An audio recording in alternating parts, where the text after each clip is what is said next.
धीरे धीरे लाल जी अब और बड़े हैं लगे। अब तो इतना ऊधम मचावे कि जाकी कोई हद नहीं। भगवान कभी गैयाओं के सींग पे चढ़ जाते हैं, कभी अग्नि लेकर के चूल्हे में से दाऊ दादा के पीछे दौड़ते हैं, कभी जल में डूबने का नाटक करते हैं, सब बचाने आते हैं, सबको घेर देते हैं। ब्राह्मणों को झूठा न्योता दिलाते हैं, और जब ब्राह्मण घर में इकट्ठे हो जाते हैं तो मैया से कहते हैं, मैया तेरी सौगंध मैंने तो बुलाई ना, जो अपने आप आए गए। ऐसा ऐसा उधम मचा में राह चलते हुए हर व्यक्ति को जिसके सिर पर तिलक दिखाई दे जाता है, गले में कंठी माला रुद्राक्ष दिखाई दे जाती है, ठाकुर जी उसको निमंत्रण दे देते हैं। अरे मैं तो सुबह से आपको दौड़ रहा हूं, आप कहां घूम रहे हो? व्यक्ति के लाला हम तो जाने, बोले आप तो मुझे जानते ही होंगे पर मैं नहीं जानूं आपको। वो तो बाबा ने मुंह को बताई कि एक रुद्राक्ष पहन के कोई घूम रहे होंगे, उनसे कह जाइयो कि नंद भवन आ जाएं। नंद बाबा ने बुलाया, बोले हाँ सामग्री बनी है 56 भोग, मैया प्रतीक्षा करी, चले जाओ। 200-300 लोगों की भीड़ पहुंच जाती है। नंद यशोदा मैया के कहो भैया कहाँ से आए? अरे आपके लाला ने कही कि आप हमारी प्रतीक्षा कर रही हो, 56 भोग बना करके हमको पवाओगी, हम यात्री हैं, कहीं यात्रा के लिए निकले तो गोकुल में थोड़े रुक गए। मैया को लोग अब मना करना भी अच्छा ना लगे, लेकिन ये लाला सबन को निमंत्रण दिया हुआ। एक दिन मैया ने लाला पकड़ लियो, अरे लाला मोते बता तो जाए कर कि कितने लोग घर आवे वारे हैं, तू 500 लोगन को निमंत्रण दिया हुआ, झूठो झूठो कहां मिले ऐसो करके? मैया सांची बात तो जे है, नंद बाबा के पास इतना धन है, इतनी संपत्ति है, अगर इतनी धन संपत्ति दान नहीं करेंगे मैया तो तेरे लाला की बुद्धि विकृत हो जाएगी। अपने लिए कह रहे हैं, मेरी बुद्धि विकृत हो जाएगी मैया, या मारे मैं तो बाबा के दान वान करवा तो रहूं, घर पे लोग बाग आते रहे, भोजन प्रसादी देते रहो, दक्षिणा देते रहो, दान पुण्य बनो रहेगो।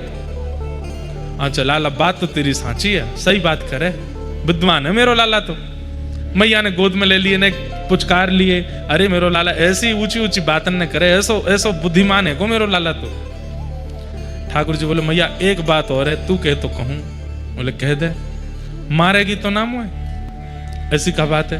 ना पहले मुझे गोद ते उतरन दे, ताकि तू मारे तो मैं भासते हो जाऊं, तब बताऊंगा। मैया ने गोदी से उतार दी। बोला अब बता।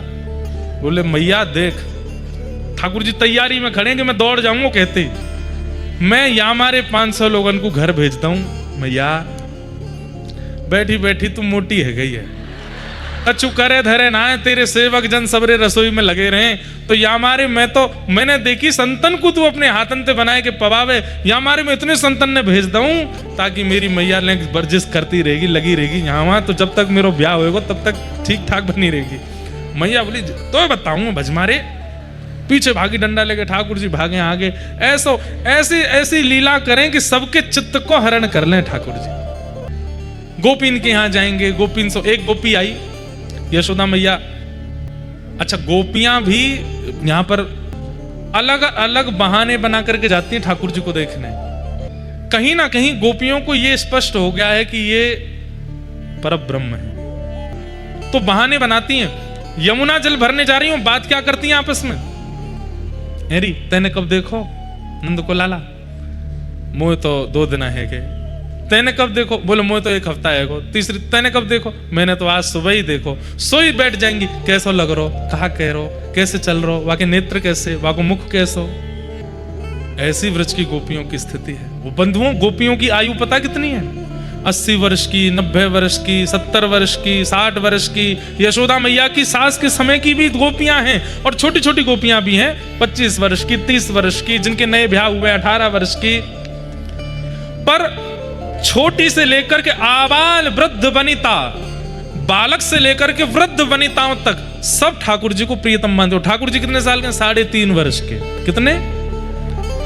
3 वर्ष के बालक के प्रति प्रियतम का भाव।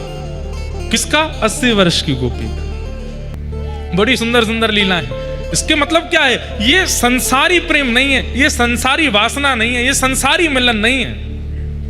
3 वर्ष के बालक के प्रति जो प्रेम प्रकट हो रहा है, ये तो निश्चित ही भक्ति है। गोपियां नए नए बहाने बनाती हैं। एक गोपी ने बहानों कहा बनायो, मैया के पास गई, मैया मेरे घर में पूजा होनी है, तो आपके पास मैया एक गैया है, वाको नाम है पद्मा। अच्छा वह पद्मा गैया के गोबर से बड़ी सुगंधी आवे।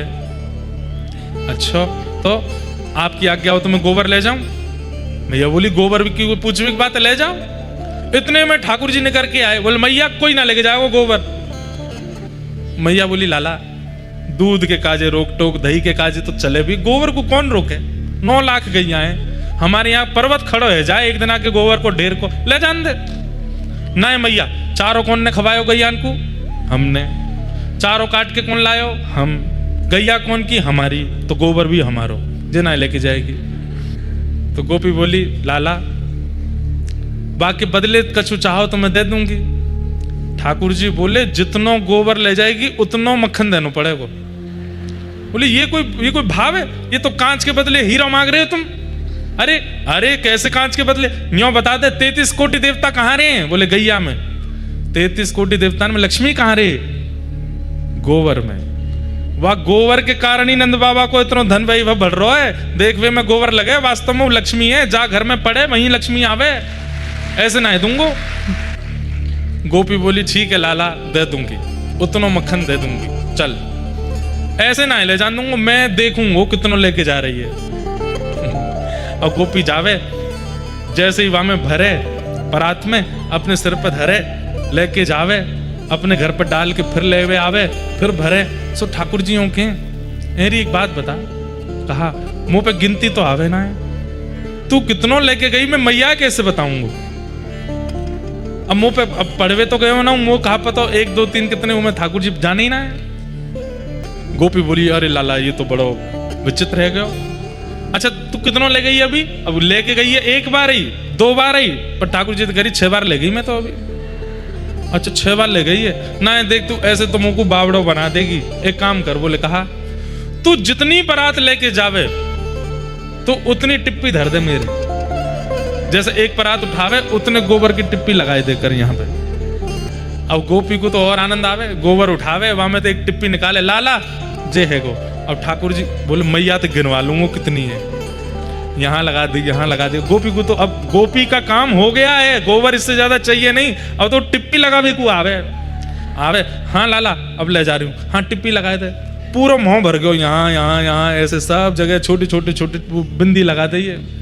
ठाकुर जी की जगह ही नहीं बची, अब पूरा मुख भर गयो गोबर थे। गोपी बोली कछु तो ऐसी लीला करूं नहीं चिढ़ जाए। अब की बार गोपी ने कहा कि गोपी ने गोबर उठायो और ऐसे करने लगे, अरे लाला जी तो बहुत भारी है, नेक उठवाइयो। सो ठाकुर जी नेक से अपने हाथ से ऐसे उठवाने लगे। सो गोपी ने सब रो गोबर ऐसे उल्टो कियो, ठाकुर जी के ऊपर ही डाल दियो। अब तो मुखमंडल पे जितनी टिप्पी सबरी निकल गई, गोबर एक संग गिरो। अब तो ठाकुर जी रोते रोते गए, मैया देख जे कितनी चतुर गोपी। बोले कहा भयो? बोले पहले तू मेरे मुंह पहुंच। मैया जैसी मुंह पहुंचने देख के पहुंची, देखियो टिप्पी नहीं निकल जाए कहीं, उतनो घी लेके आनो या के यहाँ थे। ऐसी लीला करें और गोपी इनको मन हरण कर ले, गोपी इनको मन लग जाए। अब जब वो गोपी जाकर के और गोपी इनको बतावे तो बाकी गोपी तो केवल रुदन करती रहे और कहें ये सुख हमें कब मिलेगा, ये ऐसी लीला हमारे संग कब करेंगे। ऐसे ठाकुर जी की मधुर लीला है। ठाकुर जी गौ रस की चोरी करने लगे। गोपियों ने जाकर के मैया से शिकायत कर दी तुम्हारा लाला चोरी करे। मैया ने लाला पकड़ लियो और बोले लाला तू बहुत चोरी करे, चोरी करनो बंद कर। बोले मैया कर दूंगो, लेकिन बाकी बदले मुंह कहाँ मिलेगो। अच्छो मतलब एक तो अवगुण करे और भाई छोड़वे के काज बदले में कुछ मांग और रो है। हाँ मैया मैं तो चोरी तभी छोड़ूंगा जब तुमको कछु देगी। कहा दूं बता? मैया मैं सौगंध खा के कह रहा हूं आज के बाद परायन के घर जाके चोरी ना करूंगा, लेकिन वाकई बदले मुझको कछु चाहिए। बोले कहा मैया अब तो मेरा ब्याह कराए थे। मैया बोली है 3.5 बरस को भयो भाई अभी तो को ब्याह करना है। मैया अरे उनको ब्याह ना होवे जो मैया की गोद में रहे, मैया को दूध पी में, मैया के हाथ से तैयार हो में, मैया के हाथ से ना में। मैया देख मुंह पे तो सब आ गए, अब मैं अपने आप उठ जाऊं, अपने आप कपड़ा पहन लाऊं, अपने आप भोजन कर लाऊं, अब तो मैं खूब सुगड़ है मैया अब का बुढ़ापे में करेगी, अब कर दे मेरा ब्याह। अच्छा मैया को भी आनंद आ रहा, लाला की सुनो गोद में बैठा ली। कैसी लाली चाहिए बता, कैसी बहू चाहिए? और एक बात बताइए बहू तो कौन ने बताई बहू के बारे में? मेरो सखा है ना मधुमंगल वाने बताई। ठाकुर जी मैया बोली मधुमंगल है तो कल मैं बताऊंगी, ये सब सिखावे तो एकांत में। अच्छा लाला कैसी बहू चाहिए? मैया ऐसी ले आइयो बस जैसी मैं बताऊं। बोले हाँ बता। मैया एक तो भोरी हो, मेरी सुने अपनी नहीं सुनावे, मैं बोलूं और वो सुने करे। भोरी सी होए सुभग छोटी, और मैया छोटी सी लइयो। कितनी छोटी? इतनी छोटी कि कल को मैं गैया चरावे जाऊं तो अपनी जेब में धर के ले जाया करूं भाई, और गैया चरेंगी मैं निकारत के बाद बात करूंगा। मैया बोली अच्छो। बोले मैया नाक तो हो सुआ, मतलब तोता, तोता जैसी वा की नाक हो और बड़ी बड़ी आंख हो। और मैया कैसी होए? नंद भवन में घूंघट करके डोले करे तोते और नंद बाबा थे, ऐसी मुंह को बहू लिया। यशोदा मैया के नेत्रों में प्रेमाश्रु भर रहे हैं। लाला ब्याह की बात करे? अच्छो चल लाला ठीक है मैं ढूंढूंगी तेरे काजे। अब तो मैया ने जैसे कही ढूंढूंगी तेरे काजे, ठाकुर जी तो इतने बोले मैया सुन। बोले कहा मैं सबको लेके जाऊंगा अपने ब्याह में, पूरा गोकुल जाएगो। मैया तू भी जाएगी, नंद बाबा जाएगी, रोहिणी मैया जाए, सबको लेके जाऊंगा, एक है नहीं ले जाऊंगा। बोले कौन है? बोले दाऊ दादा है ना ले जाऊंगा। बल दाऊ संग न ले जाऊं। बोले क्यों? बोले कान में बताऊंगा। कोई है नहीं वहां पे, फिर भी कह रहे कान में बताऊंगा। बोले क्यों? गोर है मैया, कहीं मेरी भामर पर रही होंगी और बहू ने कहीं जे देख ली और या के माला पहना दी तो मेरा तो ब्याह टूट जाएगा, या ना लेके जाऊंगा। मैं कहा रहूं ना मैया, तू मैया एक काम कर दी। बोले कहा मोए गोरो दुल्हा बनाए दी जो, कहूं हंसे ना वहां की छोरी। आज की कथा में ज्ञान वैराग्य के बाहर खड़े रहते हैं हाथ जोड़ करके। आज तो ठाकुर जी की लीला चलती है बस। मैया बोली अच्छा लाला तो को गोरो कर दूंगी। मैया तू तो गोपीन ने बुला, और गोपीन ने बुला करके यहाँ मंगल गाजे बाजे थे, गीत संगीत बधाई जो संगीत ब्याह के उमे गव्वा दे। मैया बोली छोरी तो मिली ना है अभी, छोरी को कहा मैया ढूंढ लूंगा, और तेरो लाला ऐसा सुंदर है कोई आ जाएगी ब्याह करवे तो, तू तो मंगल गव्वा है थे। यशोदा मैया से ऐसी ऐसी बात ठाकुर जी करें ब्याह की। अगले दिन मैया ने सब गोपीन को ये बात बताई दे। अरे कल तो बताओ लाला का कह रहे हो? बोले का मेरा ब्याह कराए दो। सब गोपियां बैठ करके हंसन लगी। इतने में ठाकुर जी आ गए। एक गोपी बोली लाला ब्याह करेगो? सोई ठाकुर जी 100 काम छोड़ के, हाँ तू करावेगी ब्याह? बोले हाँ कराए दूंगी। कहाँ है मेरी बहू? वो इतनी सारी बैठी हैं, जो तुमको बढ़िया लगे बाकी गोद में बैठ जा। ठाकुर जी चारों तरफ गोपीन को देखें और सब गोपीन के ऐसे घूंघट उठावे और गोपी को मुखमंडल देखें। मैया जे तो कारी है, एक घर में 2 कारे रहेंगे अंधेरो है जाएगा। अरे अमावस्या तो मैं है गयो मैया, एक पूर्णिमा होनी चाहिए घर में। दूसरी गोपी के पास गए और गोपी सब मनी मन तो बड़ी प्रसन्न है, ठाकुर जैसे घूंघट उठा कर देख रहे हैं, छोटे से 3.5 साल के। दूसरी गोपी के पास गए, बड़ी सुंदर बात कह रहे हैं, मैया जी तो लीपा पोती सी करके आवे, वैसे या को मोह गोबर सो है आए गई है ब्याह करवे, याद ना करूंगा। ऐसी सब गोपीन के पास घूम रहे, तो दूर एक बिना दांत वाली अम्मा बैठी है। उसके मन में भाव आ रहा है, मैं भी अगर युवा गोपी होती तो लाला मेरी भी घूंघट उठाता। उसके मन की भावना ठाकुर जी पे पहुंच गई।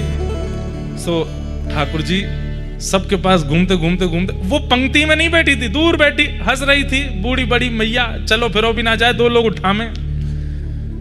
ठाकुर जी ने वाकू देखो, दौड़ के गए और वाकी गोद में बैठ गए। मैया मिल गई बहू, यही तो करूंगा ब्याह। बिना दांत वाली अम्मा। मैया बोली लाला जाके तो एक दांत ना है, 2 ही दांत हैं। तो ठाकुर जी अपने होठ उठा के बोले मेरे भी तो 2 ही दांत हैं, बहू के भी 2 दांत, मेरे भी 2 दांत। आधी रोटी जे खाएगी आधी मैं खाऊंगा। अरे लाला जा पे तो चलनो ना आवे, या तो 2 लोग उठा के चले। मैया कबू कबू चलते चलते मैं तो गिर जाऊं, तेनू तो मुझको कितने दिन गोदी में उठा। मैया मैं तो यही तो ब्याह करूंगा। ठाकुर जी फिर जब कभी भी ब्रज में जितने दिन रहे, वो बेचारी वो मैया जब तक जीवित रही, जब जब सामने आती ठाकुर जी घूंघट कर ले, तेरे पति जा रहा सामने थे। इतना सुख देते हैं उसको। सब गोपियां ठाकुर जी की ऐसी मधुर लीला, सब मोहित हो जाते हैं। पर ये मधुर लीलाएं सबके चित्त का हरण कर रही।